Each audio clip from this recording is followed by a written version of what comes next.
Odisha drinks marketing channel को आपको स्वागत। एबे हमर गाड़ी रे 500 ml लोड होची। आज आम सिठाला मार्केटिंग जीवु। गाड़ी रे 80टा 500 ml लोड कर सारणु।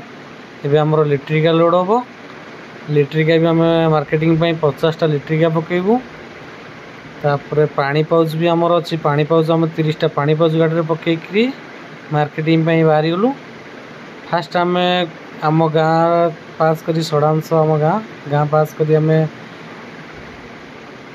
बाघमरा छकरू मार्केटिंग स्टार्ट करूँ। बाघमरा छकरे प्रथम दुकानी मना कले, सेकेंड दुकानी भी आमर मना कले।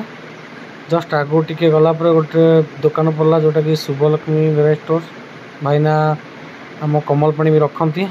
से लिट्रिका गोटे 5 के गोटे रखिले। चिकू नाई तक पैसा नहीं आसिले। तापर आम चलू पहंगा। पहंगा रे जो खराब रोड दे चलू पहंगा होटेल। पहंगा होटेल भी आम कमल पानी रखे। तांको लिट्रिका 5टा देकर पुणी चलू कालक ब्रिज आड़ को। कालक ब्रिज पाखरे 2टा लिट्रिका 2टा 5 क्या देलु। माइना ओनली कमल पानी भी रखती। तापर सिठाल बजार रे श्रीराम मिक्सचर गगन भाई दुकान से आम कमल पानी ही ओनली रखती। तांको पाखरे सब भेराइटी मिल जिवो।